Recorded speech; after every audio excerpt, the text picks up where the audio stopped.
Peggy 16. Hello, I'm Adam Hitaney. I'm the head of game design at Deck 13 Interactive, and I would like to welcome you to our demo of The Surge. With me today is Sebastian Zoibelt. He'll be doing the driving today. But before we begin, I'd like to give you a quick summary of our game. The Surge is a hardcore action RPG with a focus on tactical melee combat. We're in a dystopian near-future version of Earth. You can see here from the surroundings, things are a little broken up. In our game, global warming and ecological problems have advanced to crisis levels in the world. Likewise, the global economy is in shambles, so regular men and women are in a lot of trouble. It's really difficult for people to find work, so our hero, Warren, is lucky to have found a job at all, particularly at a company like Creo, which is dedicated to solving the world's ecological problems. So his first day on the job, he's getting his exo-rig applied. You can see here attached to his body and some of our other materials. But something goes very wrong with this process. He loses consciousness and wakes up here. So let's get going. Okay, so this is an operations center. Functions a bit like a hub for us.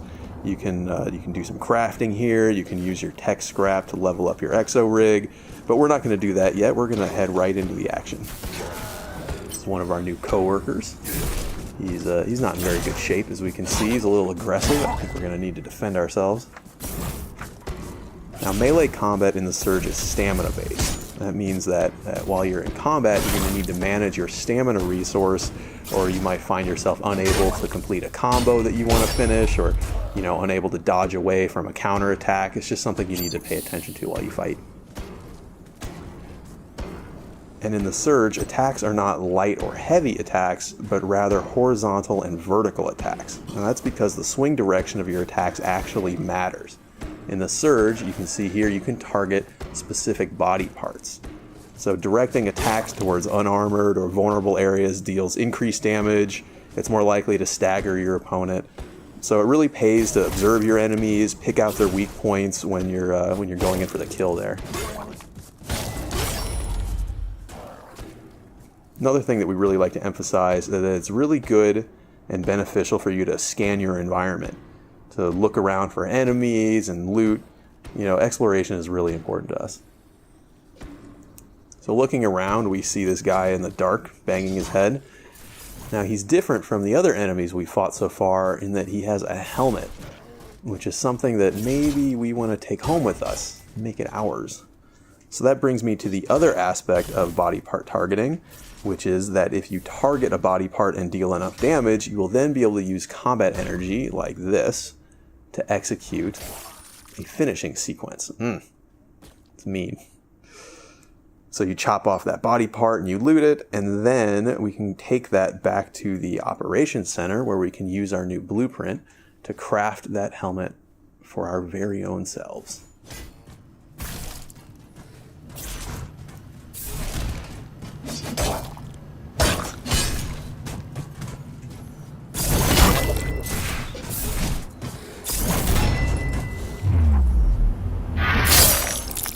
That's not very nice. So moving further into the area here, you can see that we don't have just humanoid enemies. We also have a variety of robotic enemies. Many of these will also have limbs that can be chopped off. This could give you various rewards, new implants, new weapons, things like that. But these disassembly drones are more simple. They don't have different body parts. They're just trying to chop you up. But we're not going to let them do that. And what is this? You see something in the rocket shell over here. Okay, this is also a new blueprint. So when we return to operations, we'll be able to craft the security staff as well. Looks like we're not able to go through that door yet, but there is an overcharge station nearby. So overcharging allows you to channel the core power of your exo-rig to overload some circuits.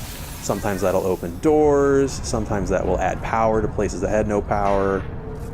And sometimes it will allow you to be jumped by a giant robot dog. You can see here the robot dog is a little bit of a mini boss for the purposes of this demo. It's much more aggressive than the other enemies we fought. deals a lot more damage, but you can see it also has a weakness. If we punch it right in its robot eye when it's leaping at us, we can actually interrupt it and then score a follow-up attack of our own.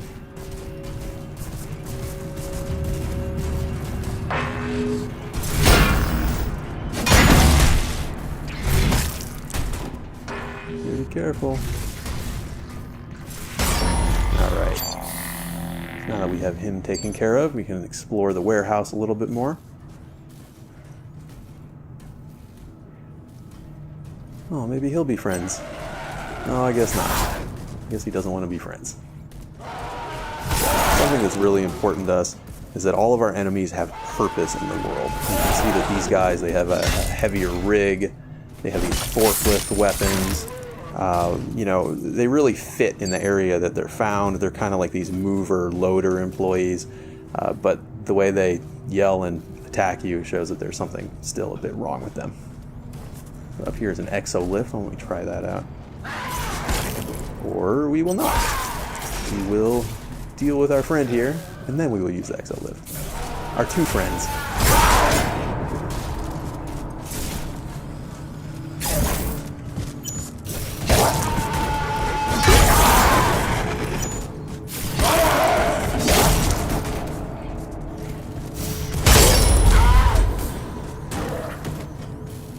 Alright, well done. 2 for 1.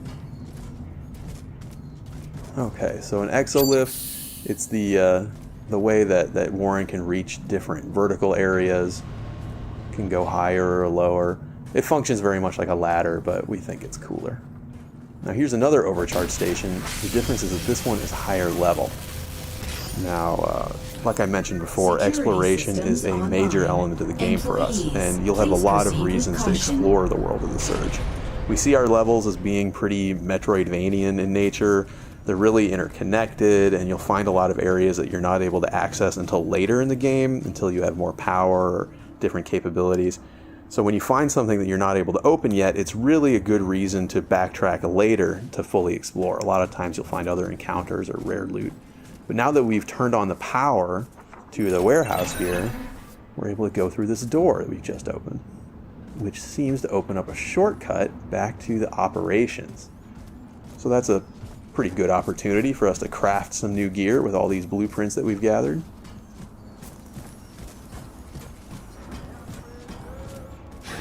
This is not a scheduled break time. I think it is a scheduled break time, thank you. So up ahead here is a med bay. This is what allows you to use your tech scrap to power up your exo rig. It heals you, of course. And then here we have a crafting station, so let's use that. Okay, so we see the blueprints that we've acquired so far. We see the helmet, we see the staff. Let's go ahead and make these things. Make a staff, make the loader weapons. And this is really the core gear loop for the game. You know, you cut off pieces from your enemies, you learn the blueprints, and then you use those to craft new equipment for yourself. So let's go ahead and try on some of these things that we've crafted. Security staff, loader weapons, sweet new helmet that we got before, and we also have this armor piece. Now, this particular piece of chest armor will illuminate in the darkness. It casts these bright lights. It helps you to see, helps you to find enemies and find loot. You know, other armors will, do things like protect you from environmental hazards. So it's really important for you to experiment with different pieces of equipment, see what sort of special effects they give so that you know how to approach all the challenges of the world in the most effective way. So like I said, we can use tech scrap at the med bay to level up our core power. Looks like right now, yeah, we don't have enough to get a full level up yet, but that's okay because now we've banked that tech scrap so we don't lose it when we die. And then we also have the implants, which I mentioned before. So implants can have passive benefits. They can also be active injectables like Sebastian has been using to recover his health when he's low. But all implants use different amounts of core power. So as you play the game, you really have to sort of balance the core power requirements and your total core power against the your personal gameplay style and the sort of effects that you think are most important. All right, so why don't we head out and try some of these new toys that we've made? Be careful out there. Okay, so this is the way we like to do cutscenes in the Surge. We don't like to take control of your camera, you know, we make the cutscenes all part of the world. What that means is that whether you watch them or not, they're always just going to occur around you, and whether you pay attention or not, it's really up to you. Sometimes we'll offer a context camera so you can have a more cinematic view, but it's never required. It's always your choice. And all of our different weapons, they have different move sets, different feels altogether, different finishing sequences.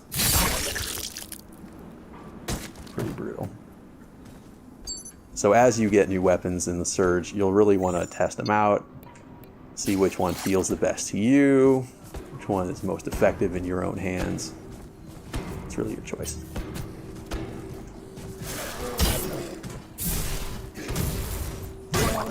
See, the loader weapons are a bit faster, more agile, a little more combo-y, but also pretty brutal. Okay, so now that we're more comfortable with these new weapons, why don't we go back through the shortcut and see what's on the other side of things.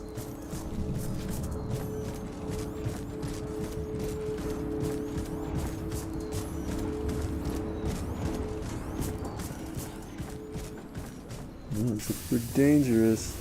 Reboot in progress. Okay, yeah, so I was talking before about the context camera. This is what lets you have a more cinematic view as this angry boss robot gets up out of the rubble. You can watch it if you want. You can also prepare for the boss fight. That's totally fine. You can see he wanted to shoot you with the railgun. Fortunately for him, it is malfunctioned, so he's going to have to use a little bit more of a personal touch.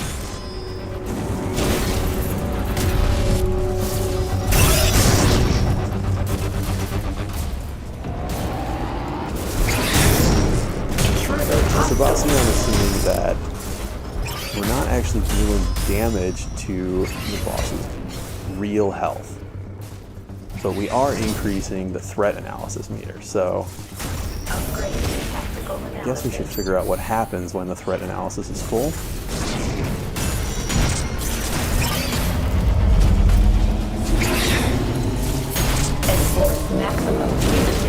Punitive measures, huh? Rehabilitation implemented. Well, of course. Rockets. Not very nice. That's what I do when I feel most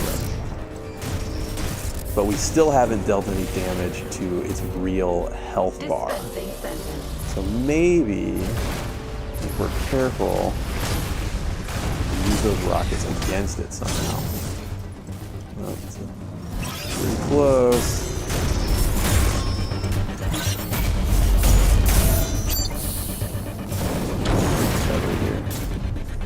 Rehabilitation implemented.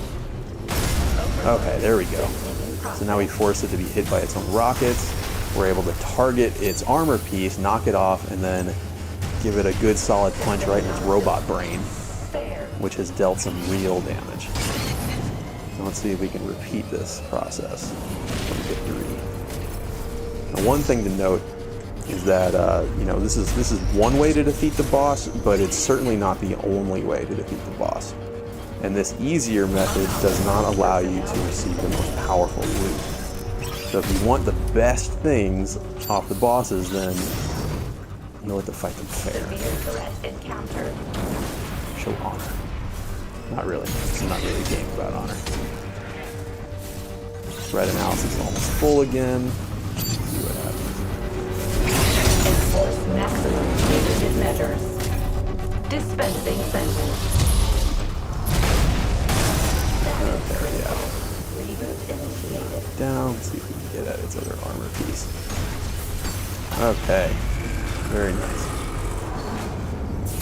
Boss defeated. Well done. So that's the Surge.